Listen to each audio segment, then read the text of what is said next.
Reth Valen stood at the airlock of the abandoned Corvith station and realized that running to the edge of known space had not made the ghosts any quieter.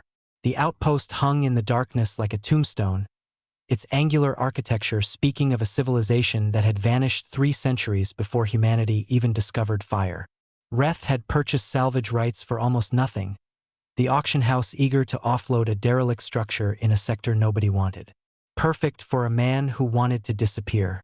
His ship, the Wandering Echo, disengaged from the docking port with a hiss of equalizing pressure. Through the viewport, Reth watched it drift away on automated protocols, programmed to return in 6 months. 6 months of solitude. 6 months to forget what he had done on Helios Prime. 6 months to become someone other than the man who had failed when it mattered most. You cannot outrun memory, his therapist had told him during their final session. You can only learn to carry it differently. Reth had smiled and lied about his intentions. Then he had liquidated his accounts, purchased a one-way ticket to nowhere, and now stood alone in an alien graveyard. The Corvith station was massive, a spiral of chambers and corridors that had once housed thousands. They had been a peaceful species according to archaeological records, devoted to art and philosophy. Then something had happened. Every Corvith settlement across 17 systems had been abandoned simultaneously, the inhabitants vanishing without struggle or explanation. No bodies. No distress signals. Just empty cities and unanswered questions. Reth activated his wrist computer, calling up the station schematic he had downloaded from the salvage database. Most of the structure was in darkness, power systems long since depleted. But his portable reactor could energize the central hub, provide life support and basic amenities while he sorted through whatever the Corvith had left behind. The main corridor stretched before him, walls covered in the flowing script that no human linguist had fully deciphered. The Corvith language was complex, layered with meaning that went beyond simple vocabulary. Context, harmony, emotional resonance all played roles in communication. Reading it was like trying to understand music by studying sheet notation alone. Reth made his way deeper into the station, his footsteps echoing in spaces that had known only silence for millennia. Emergency lighting flickered to life as his presence triggered ancient sensors, casting everything in pale amber illumination. The air smelled of metal and something else, something organic that time had reduced to the faintest trace. He found the central hub exactly where the schematic indicated. A circular chamber 3 stories tall, ringed with what appeared to be workstations or meditation platforms. At the center, a crystalline structure rose from floor to ceiling, its surface covered in the same flowing Corvith script that adorned the walls. Reth set down his equipment and began the process of establishing his temporary home. Portable reactor positioned and activated. Atmospheric processor calibrated. Sleeping pod inflated. Food synthesizer connected. The rituals of survival in hostile environments, performed with the mechanical precision of someone who had done this 100 times before. But as darkness fell according to his internal chronometer, as the station settled into its eternal night, Reth found himself drawn to the central crystalline structure. It called to him in ways that had nothing to do with sound, a presence that pressed against the edges of his awareness. He placed a hand against its surface and felt warmth. Impossible. The station had been dead for thousands of years. The reactor powered only the hub's life support, not whatever this structure was. Yet heat radiated from the crystal, pulsing in rhythm with something that felt disturbingly like a heartbeat. Reth jerked his hand away, rational mind screaming warnings even as something deeper, something that had brought him to this forgotten place, urged him closer. "I came here to be alone," he said to the empty chamber, his voice small against the vastness. "I did not come here to find mysteries." The crystal pulsed again, and this time Reth saw light move beneath its surface. Patterns that might have been language or might have been something else entirely. Beautiful, terrifying, utterly alien. He should have returned to his sleeping pod. He should have cataloged this as an anomaly and reported it to the salvage company. He should have done 1,000 things other than what he did next. Reth pressed both palms against the crystal and opened his mind to whatever waited inside. The universe inverted. Reth stood no longer in the hub but in a place of pure light and sound, where concepts existed as tangible objects and emotion had color and weight. The Corvith were here, thousands of them, their forms shifting and flowing like water given consciousness. They did not speak, but he understood them perfectly. "We are the preserved," they said in voices that were music and mathematics combined. "We are those who chose transformation over extinction. We are waiting." Reth tried to speak, found that in this place words were insufficient. So he thought his question and felt it take shape as crystalline geometry floating in the space between himself and the Corvith collective. "Why show me this?" "Because you carry the weight of choice unmade," the preserved responded. "Because you understand the cost of action and inaction. Because you sought isolation, but what you truly seek is redemption." Images flooded through him. Helios Prime, the colony under siege. The choice between saving the research facility, with its genetic archives representing 1,000 species, or evacuating the settlement where 200 families waited for rescue. He had chosen the research, the data, the potential future over the immediate present. And when the raiders came, they had slaughtered everyone in the settlement while Reth and his team had escaped with drives full of genetic sequences worth billions. He had saved the future and let the present die screaming. "You made the logical choice," the preserved said, their voices gentle but unyielding. "You preserved what could not be replaced. You chose species diversity over individual lives. The mathematics favored your decision. Mathematics cannot hear children crying." Reth thought back, and the geometry of his pain filled the space with fractal edges that cut reality itself. "Mathematics cannot feel a mother's last thoughts. I made a choice, and I will never know if it was right." The preserved shifted, their forms coalescing into something almost comprehensible. "We understand. We faced our own impossible choice. Our sun was dying. Our technology could not save our world. But we had developed something else. A way to transcend physical form, to become information, consciousness preserved in crystalline matrices that could survive the death of stars." More images. The Corvith civilization at its height, beautiful beings of grace and wisdom. Their discovery that their star was collapsing ahead of all predictions. The frantic research, the terrible realization that they could not save their bodies, only their minds. "The choice we faced was extinction or transformation," the preserved continued. "But transformation required consensus. Every Corvith had to choose. And not all of us chose the same path." Reth saw it then. The great division. Those who accepted transformation and those who could not bear to abandon physical existence. The anguish of a civilization splitting not along lines of ideology but of fundamental existential choice. "Those who refused transformation chose to live their final years on our homeworld," the preserved said. "They elected to die as they had lived, in bodies of flesh, under skies they recognized. We preserved ourselves in stations across our territory, waiting." "Waiting for what?" Reth asked, and this time his question carried undertones of desperate need. "For someone to find us, for someone to witness, for someone to understand that there are no right choices when all options carry unbearable cost.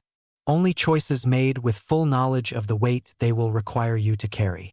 The space around them began to shift, and Reth felt himself being drawn deeper into the crystalline consciousness. The preserved were showing him their history, their philosophy, their ultimate revelation. "We have waited for millennia," they said. "We have observed the younger species, watched as they grapple with questions we once faced, and we have learned something that our ancestors did not understand when they made their choice." The scene changed. Reth stood in a vast library of memory, each shelf containing the complete consciousness of a Corvith who had chosen preservation. Billions of lives, perfectly stored, perfectly maintained, perfect and utterly static. "We have not grown," the preserved admitted, and for the first time Reth heard something like sorrow in their collective voice. "We have not changed. We preserved our minds, but in doing so we trapped ourselves in amber. The living Corvith who chose death, they at least had the privilege of ending. Their story concluded. Ours continues endlessly without progression." A new figure emerged from the collective, distinct in ways the others were not. This Corvith carried markers of age, wisdom, something that suggested individual identity rather than merged consciousness.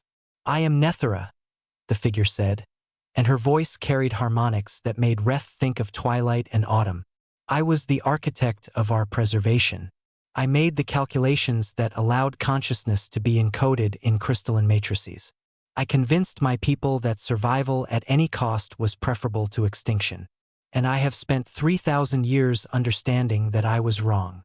Reth felt the weight of those millennia in her words, the slow accumulation of regret that transcended any human conception of remorse.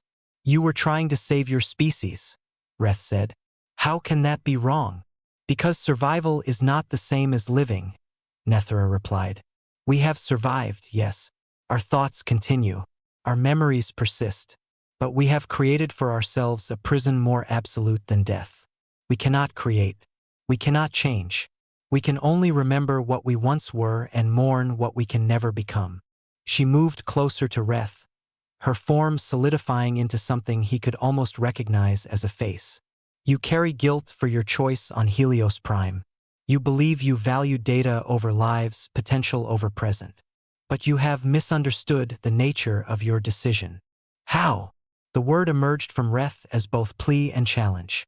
"You chose continuation over conclusion," Nethera said. "You chose the possibility of future growth over the certainty of present comfort. It was a terrible choice. It was a necessary choice. And it was a choice that only a living being capable of change and growth had the right to make." The library of preserved consciousness swirled around them, each shelf a monument to stasis. "We thought we were choosing survival," Nethera continued, "but we chose only preservation. The Corvith who died on our homeworld, they made the braver choice. They accepted ending because they understood that stories must conclude for new stories to begin. We clung to existence and in doing so forfeited the right to truly exist." Reth felt tears on his face, realized that somehow in this place of pure consciousness his physical body still responded to emotion. "Why are you telling me this? Why reveal yourselves to me?" The preserved drew closer, their collective presence now focused entirely on Reth. When they spoke, it was with unanimous voice that carried the weight of cosmic truth. "Because you represent what we have lost. You carry your guilt, but you also carry the capacity to move beyond it. You can change. You can grow. You can make new choices that redeem or compound your past decisions. You are alive in ways we can never be again." Nethera gestured, and the crystalline library began to fade. "We preserved ourselves out of fear of ending. But we have learned, far too late, that existence without the possibility of transformation is not salvation. It is the cruelest imprisonment." "What do you want from me?" Reth asked. "Why bring me here?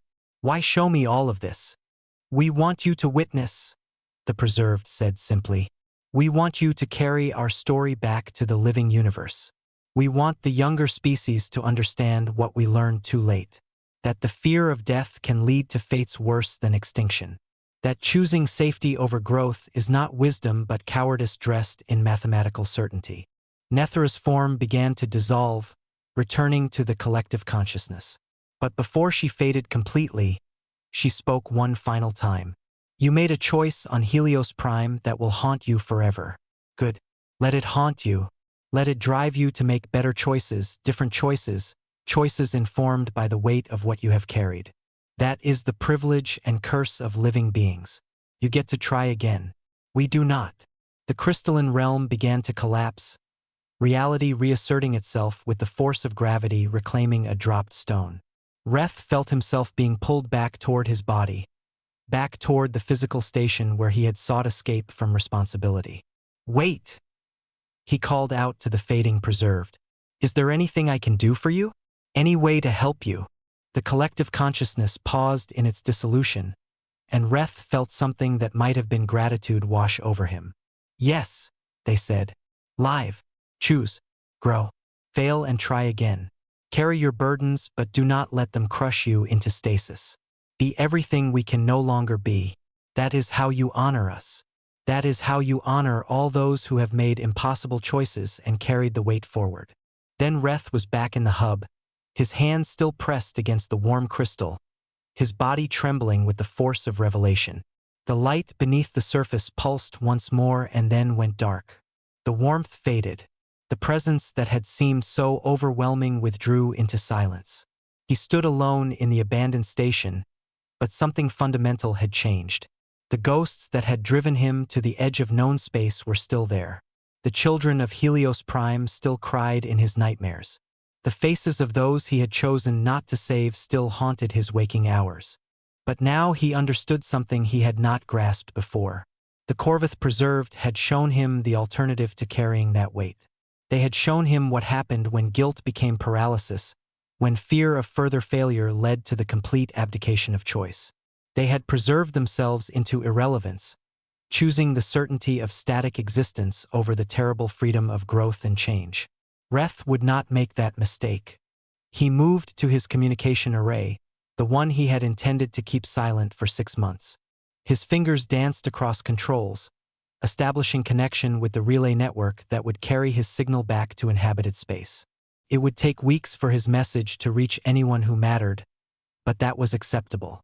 He composed his words carefully, knowing they would be read and analyzed and judged by people who still blamed him for Helios Prime. This is Reth Valen, transmitting from Corveth Station 774 in the outer reaches.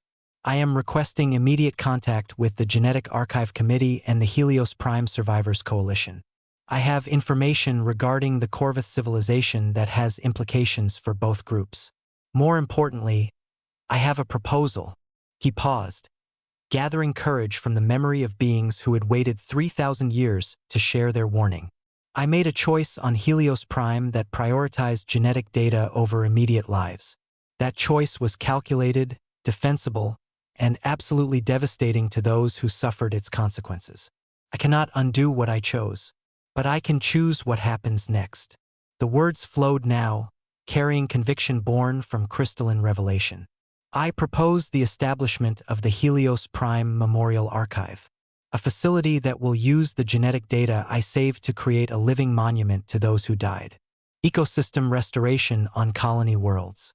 Species resurrection on devastated planets. Life born from the data that I chose over their lives. It will not bring them back. It will not erase what happened, but it will ensure that their deaths funded more than my guilt and isolation. Reth took a breath, aware that what he said next would determine whether he could ever return to human society. I am also proposing to donate all profits from the genetic archive patents to a fund for the survivors and families of those who died. Money cannot replace lives, but it can provide education, healthcare, and support for those who bear the weight of my decision. I do not ask for forgiveness. I do not ask to be understood. I ask only for the chance to make choices that honor rather than hide from what occurred. He ended the transmission and sat back, exhausted but strangely energized. The Preserved had given him an unexpected gift. Not absolution, never absolution, but something more valuable. They had given him permission to continue choosing. The months passed in isolation, but isolation no longer felt like escape. Reth cataloged the Corveth station with meticulous care, documenting everything he found. Art that spoke of a culture that valued harmony over conquest. Philosophy that grappled with questions of existence and meaning.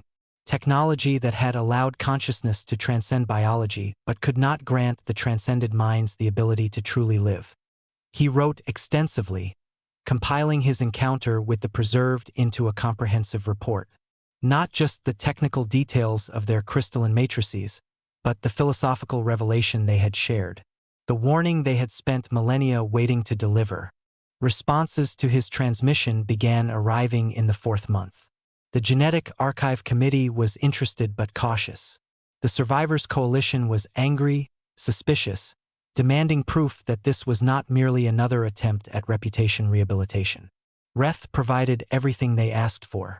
Financial records, technical specifications, personal testimony that held nothing back. He did not defend his original choice. He simply explained what he intended to do with the time he had left. In the 6th month, as the wandering echo returned to collect him, Reth stood one final time before the crystal that housed the Preserved. It remained dark and silent, its purpose fulfilled. But he placed his hand against it anyway, offering wordless gratitude to beings who had turned their tragedy into wisdom.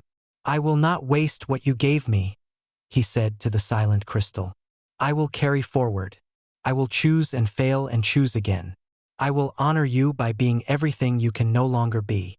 The crystal pulsed once, faintly, and Reth chose to interpret it as acknowledgement. He departed the station carrying data that would revolutionize humanity's understanding of consciousness and existence. But more importantly, he departed carrying the knowledge that guilt could be transformed into purpose, that impossible choices could be followed by better choices, and that the worst fate was not failure but the refusal to continue trying. 6 months later, the Helios Prime Memorial Archive opened its doors on a terraformed world in the outer colonies. The facility used the genetic data Reth had saved to resurrect extinct species, restore damaged ecosystems, and create living laboratories where the dead could fund the continuation of life. The survivors and families received their first distributions from the fund Reth had established. It did not heal all wounds. Money never could. But it provided tangible evidence that guilt could be transformed into action, that terrible choices could be followed by attempts at redemption. Reth himself worked at the archive not as director but as a junior researcher. He did not seek acclaim or recognition. He sought only the daily practice of making choices that honored the weight he carried. On the anniversary of the Helios Prime massacre, he stood in the archive's memorial garden. 200 trees, one for each person who had died because of his decision. Genetic samples preserved in crystalline matrices beneath each trunk, a deliberate echo of the Corvith technology that had changed his understanding of choice and consequence. A young woman approached him, her face familiar in ways that made his chest tighten. She had her mother's eyes, her father's determined jaw. Both parents had died in the settlement. "You are Reth Valen," she said. "Not a question." "I am," he replied, meeting her gaze despite the urge to look away. She studied him for a long moment, and Reth saw the struggle play out across her features. Anger, grief, something else he could not quite name. "My name is Lyra Thorson," she said finally. "My parents died on Helios Prime. Their genetic work is preserved in your archive. I am here because of your choice, both the one you made then and the ones you have made since." Reth waited, knowing that whatever came next he had earned. "I do not forgive you," Lyra said, each word precise and deliberate. "I will never forgive you, but I acknowledge what you are trying to build here, and I want to help." She extended a hand, and Reth understood the magnitude of what she was offering. Not absolution, not friendship, but the acknowledgement that choice could follow choice, that action could follow from tragedy, that growth was possible even in the shadow of unbearable loss. He took her hand, feeling the weight of the preserved watching from across the light years, their warning fulfilled, their wisdom carried forward by beings who still possessed the terrible freedom to choose and change and try again. "Thank you," Reth said, and meant it with every fragment of his shattered and rebuilding soul. "Thank you for choosing to continue." Together they walked through the memorial garden, two people carrying impossible weights, learning slowly how to transform burden into purpose, how to honor the dead by serving the living, how to be worthy of the second chances that existence, in its complicated mercy, sometimes provided. The Corvith preserved remained in their crystalline tombs, unchanging and eternal, their warning echoing across the centuries. But in the memorial archive on a world humanity had nearly destroyed and was learning to restore, life continued. Choices were made. Burdens were carried forward. And in the space between failure and redemption, something that might eventually become wisdom slowly, painfully, began to grow. That was the privilege and curse of living beings. They got to try again. The preserved could only watch and remember and hope that their sacrifice of growth for preservation had at least purchased this one gift, the warning that might save others from their fate. Reth Valen understood now. The weight would never fully lift, but it could be transformed into foundation rather than prison, into the bedrock upon which better choices were built. That was enough. It had to be enough. And in the darkness between the stars, in a station that would never again be truly abandoned, The preserved settled into their eternal vigil, their purpose fulfilled, their story finally heard by those who still had the capacity to learn from it. If you enjoyed this story, please like the video and subscribe for more. Thank you.